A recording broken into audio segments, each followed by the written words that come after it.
story you're about to hear is true. Only the names have been changed to protect the innocent. Fatima Cigarettes, best of all long cigarettes, brings you Dragnet.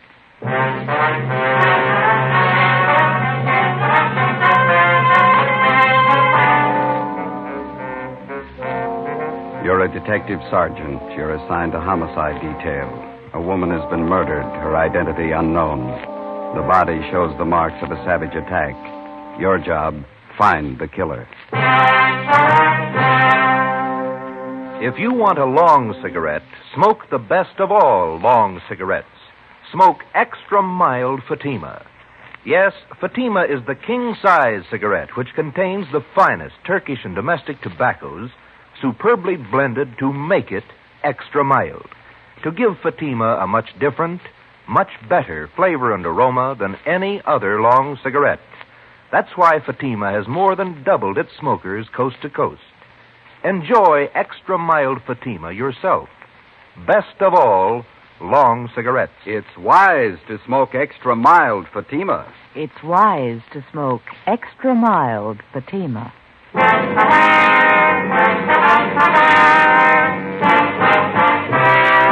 Dragnet, the documented drama of an actual crime. For the next 30 minutes, in cooperation with the Los Angeles Police Department, you will travel step by step on the side of the law through an actual case transcribed from official police files. From beginning to end, from crime to punishment, Dragnet is the story of your police force in action. It was Sunday, December 25th. It was raining in Los Angeles. We were working the day watch out of homicide detail. My partner's Ben Romero. The boss is Blaine Steed, captain of homicide. My name's Friday. It was 39 minutes past 5 a.m. when I got to San Andreas Cathedral on 1st Street. Churchyard.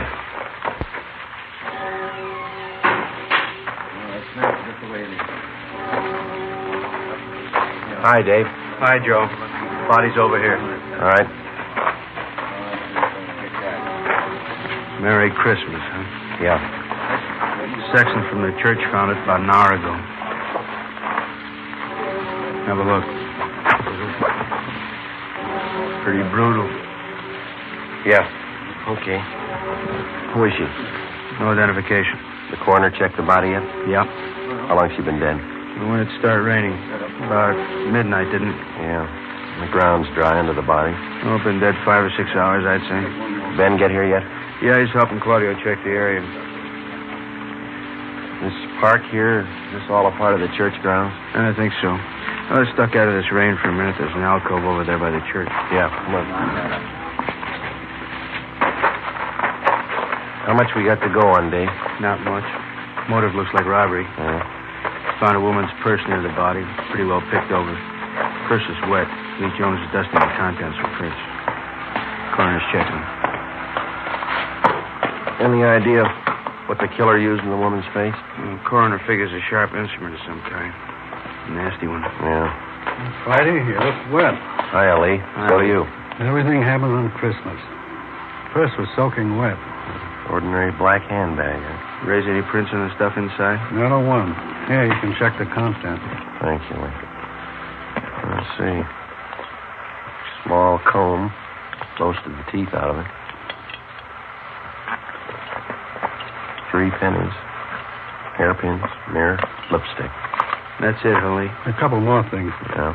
This fountain pen, this door key. Armstrong found them in the grass a few feet from the body. Can I have a look at those? Yeah, it's an ordinary ballpoint fountain pen. Buy them in any drugstore for 69 cents. No sign of rust on the key. Must have been dropped recently. Maybe this will explain what happened to her face. Broken beer bottle. Where'd you find that? Laughlin found it back in the bushes over there. These jagged edges here smeared with blood. Mm-hmm. Too much rain. Can't do anything about prints till it dries. Can you get enough from these smears to run a precipitant? Think so? Lee, got a minute? Yeah, Ben, what is it? Oh, hi, Joe. Hi. Claudio found a set of footprints over by that clump of shrubbery. Rain hasn't spoiled them yet. Did you cover them? Yeah, I think you can get a pretty good cast from them. Better get a picture of them right away. Hey, Charlie. Right with you, Lee. I'll get the stuff from the car. You mind giving me a hand, Dave? Oh, let's go. Well, this takes care of Christmas, Joe. Yeah. Did you get a chance to check the body yet? Mm-hmm. What do you think? Well, there's no sign of struggle. Could have happened after a Christmas Eve brawl, maybe. Yeah? Whoever the victim is, she was probably acquainted with the killer. The two of them came in the park, and the victim got it before she knew what was happening. Might work easier if we find out who the victim is. And we can check her prints through R&I when we get back to the office. What'd those footprints look like? Seemed like a heavy print, maybe work shoes of some kind. Want to see how Lee's making out? Yeah, let's go.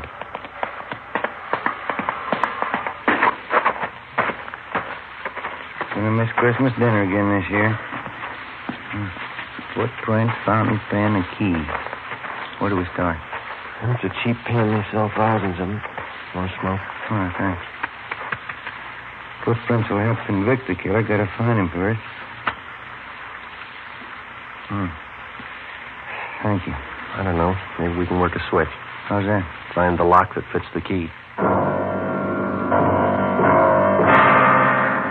9 a.m., Christmas Day.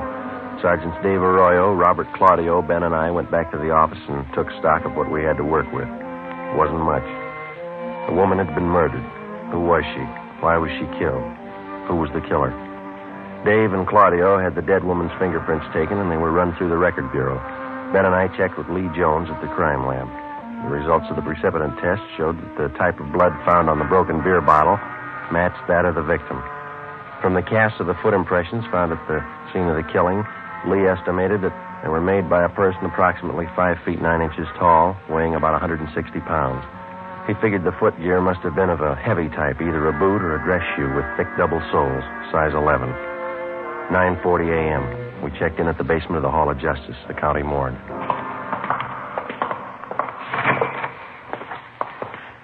Doc, how's it going? All there, Joe. Death caused by multiple fracture of the skull. Slashing in the face was a contributing cause. I sent her close to Lee Jones. Yeah, we know. No laundry marks. Well, I got two things. Maybe they'll help, maybe they won't. Yeah? The chemist's report here on the blood analysis shows the victim was drinking. She was definitely under the influence at the time she was murdered. 0.12% alcohol in the blood. Mm-hmm. How about the murder weapon, Doc? We gonna rule out that beer bottle? I'm just coming to that. Step over here. Yeah? This mark here on the side of her face, brown smudge. Well, Jones says that that's shoe polish. He analyzed a few of the particles. Ties in. The cause of death was brought about by severe blows in the head and face. Heavy shoe, huh? That's my guess. Probably a boot or a work shoe. That doesn't add, Joe. How do you mean? If they were heavy work shoes the killer was wearing, why were they polished? How many people polish their work shoes? Could be waterproofing. No, Jones says it was a brown paste polish. Then it doesn't figure. Unless the killer was wearing some kind of dress boots. Cycle boots, maybe. Hundreds of kids on motorcycles wear them. Yeah. That's going to be about as helpful as a key or a cheap fountain pen. Huh? Excuse me. County morgue, Tyson speaking. Yeah, all right, Frank. I'll tell him. Cunningham at R&I wants to see you right away. What's up? They made the victim's prints. During the war years, a complete file of pictures and fingerprints had been kept on all persons employed at local defense plants. Out of this file came our first major lead. The victim's fingerprints matched those of one Maria Camacho, 38 years old, formerly employed at Universal Aircraft. Her address in 1945 was listed as 9230 Sheridan Avenue. Ben and I went over to the crime lab, picked up the key and the fountain pen found near the body, and drove to the Sheridan Avenue address. The house was 3 blocks from the churchyard where the body was found. A young woman with a baby in her arms answered the door. She identified herself as Elena Gomez. She told us Maria Camacho was her aunt. They were expecting her for Christmas dinner late that afternoon. We told her what happened. When she recovered from the shock, we questioned her and her husband, a furniture worker. So hard for me to believe. Why anyone would do this to me? When's the last time you saw her, Mr. Gomez? Well, she was around last night, Sergeant. She brought the presents for the kids. Always brought them presents on Christmas. Did she live here? Was this her permanent address? No.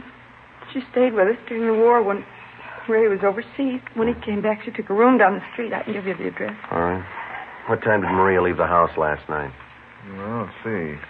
Must have been around 10 o'clock. Not much later. Don't you think, Elena? About 10 o'clock? Yeah, let's go see what those kids are doing, huh, Ray? Yeah, all right. Did Maria have anything to drink here last night, Miss Gomez? Yes, we had a glass of sherry together, that's all. Could you tell if she'd been drinking before she came here? Oh, it was Christmas Eve. I guess she'd had a few. Why? Was she a pretty heavy drinker? Not usually, no. Maybe on the holidays, though. I really like to get out and have fun, living alone and all that. Poor Maria. Well, did she drink at home, or was there some particular place she'd like to go? The cantina down on Soda Street. She used to go there. Any others? A couple of bars on Brooklyn Avenue. I don't know the names. What'd Maria do for a living, Miss Gomez? She took in some dressmaking. Worked for herself. She wasn't poor, wasn't rich. Her landlady could tell you about her friends. Kids are hungry, Lena. Dinner's getting cold. Sorry that we had to break in on you like this. Well, it's all right, Sergeant. It's just the kids. Ask the officers if they want some mince pie, Ray. Cup of coffee. No. That's all right, Miss Gomez. Thank you. Just one more thing.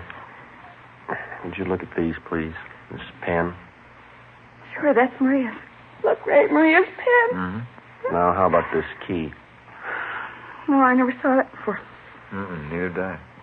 Well, thanks very much, both of you. Sorry to hold up your dinner.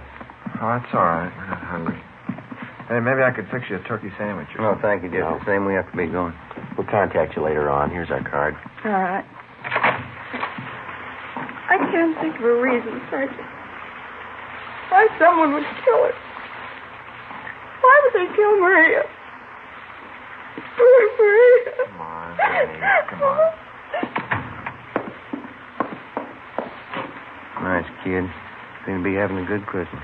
Too bad we had to spoil it. We drove down the street to the rooming house where Maria Camacho stayed. We talked to the landlady and the rest of the tenants, but failed to come up with a lead. They told us Maria Camacho drank a little, but she was always pleasant, easy to get along with. We checked her room. We went through stacks of Spanish-language newspapers and magazines. We went through her bills, photographs, her letters. We found nothing. There wasn't an item in the small apartment that could help us. We went through the entire rooming house, trying each door with a key that we'd found by the body. It didn't fit any of them, not even the door to the victim's room. 5 p.m. There was a lull in the rain. We picked up Dave and Claudio and started to explore the only lead we had. The victim had been drinking a few hours before she'd been murdered, probably at a neighborhood tavern. For the next 6 hours, we canvassed every bar in the vicinity. 11:15 p.m., Christmas night.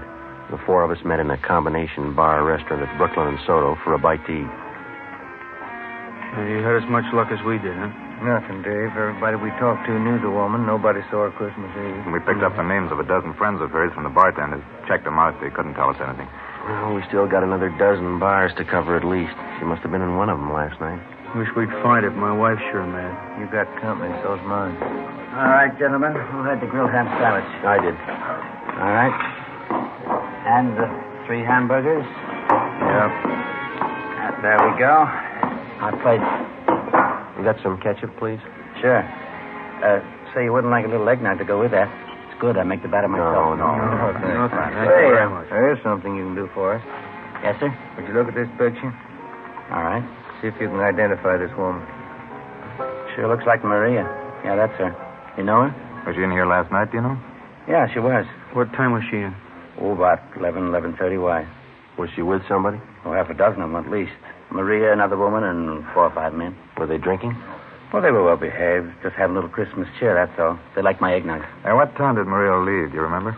Well, no, not exactly, but she left before the others. They closed the place. You fellas cops? Did she leave alone? No, Tony followed her out. I think it must have been sometime around midnight. I'm not sure. Who's Tony? Tony Perez. He's busboy here. He knows Maria. Where's he now? Christmas. He's off. Lives in a hotel down the street someplace. I don't know. Time fits. Maybe the key does. Dave and Claudio started to check the neighborhood to locate the hotel where Tony Perez stayed. Ben and I continued our canvass of bars and restaurants in the area. 1 a.m., the rain started in again. We checked in at a bar on Brooklyn Avenue near Cornwall, the Cantina Sinaloa. Yes, sir. Gentlemen. Police officers. Would you look at this picture, please, see if you can identify it? Wait till I dry my hands. Let's just getting some of these glasses out of the way. Let's see. Never see her before? Oh, yeah, that's Maria. Too bad. I read in the papers about it. Can you tell us if she was in here last night? No, I didn't see her. I read in the papers about it, though. Terrible. Poor Maria. Is it possible she might have been in? You didn't see her? No, I always know when Maria's here. She was always full of fun. She liked to sing. I better get these glasses finished. Ben, you want to call the office? Yeah, okay. How about a drink, Sergeant? You don't look so good. You got any coffee? Not very fresh. It's been standing there a couple of hours. Well, that's all right. Okay. Here.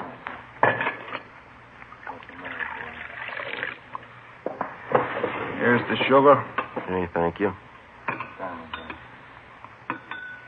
Yeah, that's not very warm, huh? Oh, that's okay.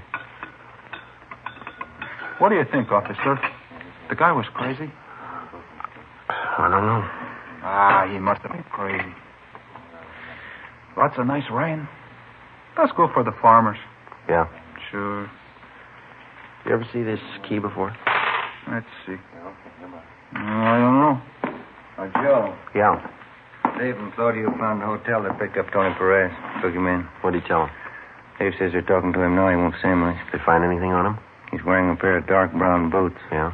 Well polished.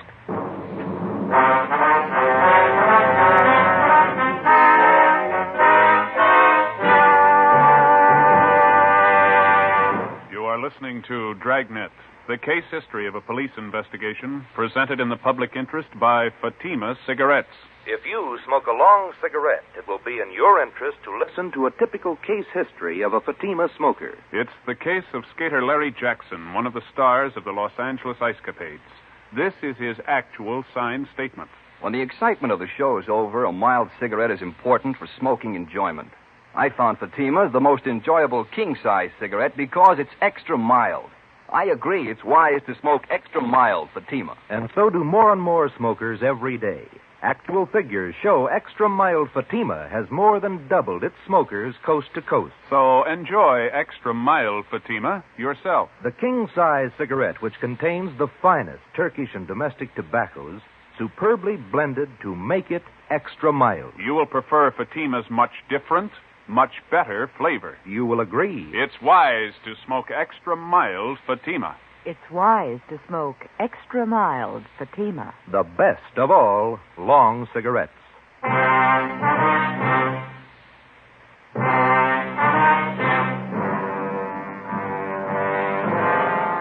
Monday, December 26th, 9 a.m. We checked Tony Perez through R&I. He had a record of 7 arrests, but no convictions. During the past year, he'd been booked on suspicion of 211 PC, assault with intent to do great bodily harm, and second-degree burglary. In each instance, he'd been released for lack of evidence. All of his shoes and clothing were brought to the crime lab for examination. 9:25 a.m. We brought Perez back to the interrogation room. He admitted that he had been with Maria Camacho Christmas Eve, but he denied having anything to do with her killing. He told us that after he had left Maria, he'd gone to a party at some friend's house. Dave and Claudio went out to check his story. I gave them the key found near the body and asked them to try it on the door to Perez's hotel room. Ben and I continued to question the suspect. How well did you know Maria Camacho, Tony? I told you already. She was just some old crow who used to hang around the bars, that's all. I used to talk to her once in a while. You ever have any arguments with her? No. How many times you going to ask me that? It'd help a lot if you could tell us exactly where you left Maria Christmas Eve and when you left her. I told you already. I don't remember exactly. We were drinking. We were all drinking. I don't remember. How'd you get to that party? I walked. Place down on Malabar Street. Maria stopped at a bar someplace along the way, and that's the last time I saw her. Did you go in with her? No, she went in alone. I went to the party. That's all I know. Interrogation room Friday. Lee Jones, Joe. Yeah. Check the polish on Perez's boots. It matches with the smear of polish on the victim's face. Wax components are exactly the same. Good. How about the cast? Nope, they didn't match. The prints we cast out there were size 11, big heel. Perez wears a 9, pretty small heel. No match at all. What about the other stuff? Went over the rest of his shoes and his clothes. Nothing that ties in. Okay, Lee. Thank you. Do you shine your own boots, Tony? No. Why? Where do you get them shined? I go to Angelo's, Chicago Street, right near First. When's the last time you got a shine? Oh, Christmas Eve. What time Christmas Eve, Tony? When I got off work, about 2 in the afternoon. Hi. Hi, Dave. See one of you outside a minute? Yeah.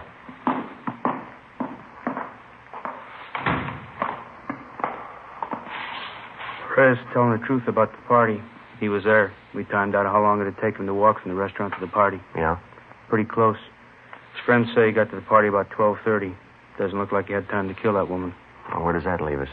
Still got those boots? No more. They don't match the impressions at the murder scene. Well, that makes us even. Huh? Here's your key back. Didn't fit. Tony Perez was held for further investigation. Dave and Claudio took up the canvassing of bars in the same area where we'd left off the night before. Ben and I drove down to Angelo's shine stand. It stood just outside a barber shop. 4 chairs with an awning full of cigarette holes over them. He identified Maria Camacho's picture immediately. We questioned him while he polished her shoes. Maria, I used to tell her, Sergeant, running around like that, she had so many friends. Too many. Did you see Maria on Christmas Eve, Angelo? Christmas Eve? Let me see. No, last time was 2 days before Christmas. Angelo, do you know a man by the name of Tony Perez? Tony? Sure. Tony Perez. Tall fella, big shoulders. Was he one of your customers? Yeah, all the time he comes to see me. Was he here on Christmas Eve, Angelo? Yeah, he was here. I gave him a shine. Good customer. You remember what kind of shoes he had on? Sure. Boots. He always wears boots. What color were they, do you know? Brown. Always wears brown boots. Well, what's the matter? Is Tony in trouble? What kind of polish do you use on his boots, Angelo? Well, I got the can down here. Yeah, this one here. High-grade polish. If you got boots, I can fix them up. Do you use the same polish on all the boots you shine, Angelo? No, only the brown boots. That's brown polish. You fellas ask too many questions. You make me go too slow. Well, there's no rush, Angelo. Can you tell me this? Yeah? Besides Tony Perez, was there anybody else with brown boots who got a shine from you Christmas Eve? Well, I don't know. Lots of people get shined. Christmas Eve is pretty busy. Just the people with brown boots, Angelo. Can you remember? No, I don't think so. Tony was the only one with the brown boots. There's no others. And how about heavy brown shoes? Huh? Can you remember the people with heavy brown shoes that came in for a shine? No, I don't know. Look, please, just let me shine your shoes, huh? That can of brown polish, Angelo, you say that's the kind you use on Tony Perez's boots? Yeah, that's the kind. This kind right here. Well, can you remember how many times you used that polish on Christmas Eve? Well, I opened this can that morning. You see how much is gone. Maybe I use it, maybe half a dozen times. Can you remember the people whose shoes call for this kind of polish? Yeah, lots of them. Brown shoes. I know the feet when I see them. I don't know the faces. Don't you remember any of them? If they like the shine, maybe by and by they come back. There were 3 or 4 fellas, maybe. I see them before. I don't know their names. Okay, finished. You like the shine? Oh, yeah, fine. See, I'm going to buy that can of polish from you, Angelo, and we're going to check back with you later. Yeah, okay. Here it is. That's fine polish, Sergeant. Best you can get. Yeah, but it rubs off.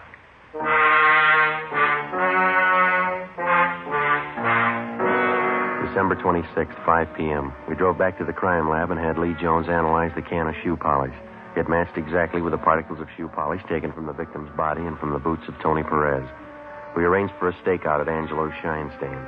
In case the people with heavy brown shoes returned, Angelo could point them out immediately to the men on duty. 5:30 p.m., Dave and Claudio called in. They thought they had another nibble, this time from the bartender at the El Cedello Tavern, a bar on Soto Street. We drove down to South Main and Harlem Place for a meet.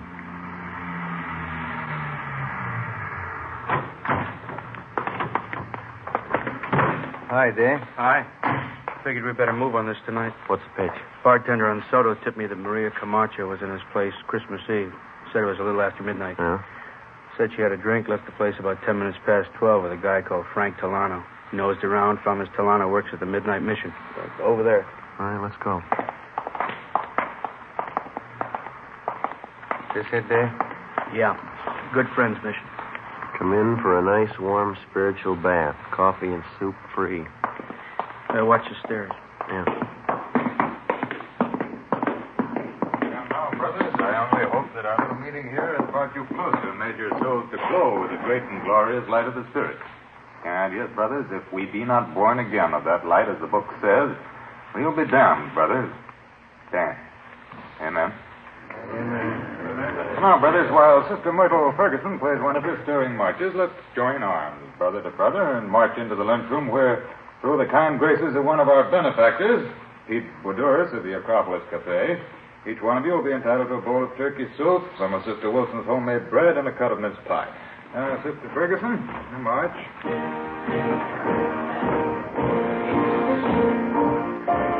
Guess that's the man to see. Yeah, let's go. Sure pack 'em in, don't they? That soup smells real good. Excuse me, sir? Yes, brother? What is it? Police officers. Do you have a Frank Delano working here? Well, what's the trouble? Does he work here? Well, yes, he's a very good man, Frank. Anything wrong? Is he here now? No, he isn't. Where can we find him? Well, I'd like to know what the trouble is. We'd like to talk to him, mister, that's all. Well, he has a room at Good Friends Mission Annex. That's over on San Pedro Street. Is that his permanent residence, the Mission Annex? Yes, Frank's very helpful. He works for a small salary, and we give him room and board. Is he over at the Annex now? Yeah, but maybe you'd better not see him now, officer. Why not? Well, Frank's not at his best. He's been drinking again. That's the surest sign. How do you mean? Well, whenever Frank starts drinking, that means that he's worrying. He's one of those. He drinks to forget. Yeah. He's been drinking for 3 days. He must have a lot to forget. Come on. 6:30 p.m. We drove over to the Good Friends Mission Annex on San Pedro Street. The man in charge told us that Delano had a small room to himself at the rear of the second floor. Dave and Claudio went around to cover the Mission Annex from the back. Ben and I went up a narrow flight of wooden stairs. The plain white plaster walls were chipped and cracked and scrawled with pencil markings. We walked down to the end of a wide hallway to a brown paneled door with a transom above it. There was a man in soiled work clothes sitting on the bed. On the table next to him, there were 3-quart wine bottles. 2 of them were empty. Get out of here. You Frank Delano? What about it? Police officers like to talk to you. Get out of here. You're not taking me. I'll cut you to pieces. Drop the bottle, Delano. Get out of here. Drop the bottle. I'll cut you to pieces. Like you cut Maria. I'll kill you. Put it down, Delano. Drop it. Get the cuffs on him. Yeah. Let's go. Just a minute.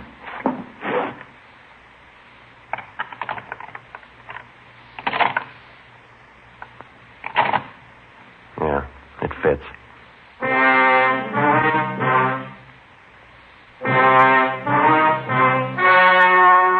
The story you have just heard was true.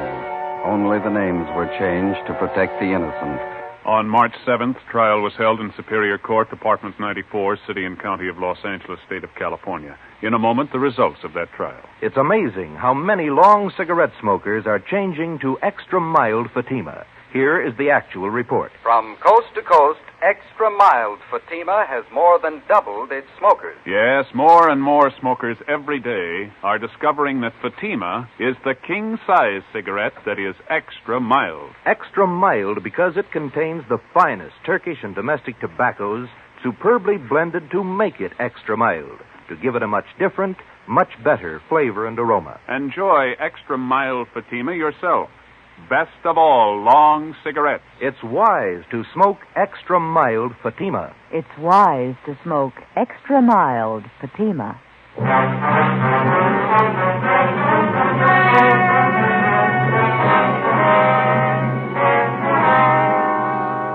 Frank Dominic Delano was tried and convicted of first-degree murder and sentenced to life imprisonment. He is now serving his term in the state penitentiary. You have just heard Dragnet, a series of authentic cases from official files. Technical advice for Dragnet comes from the Office of Chief of Police W.A. Wharton, Los Angeles Police Department. Fatima Cigarettes, the best of all long cigarettes, has brought you Dragnet, transcribed from Los Angeles. Patty Page visits Jack Birch tomorrow morning on NBC.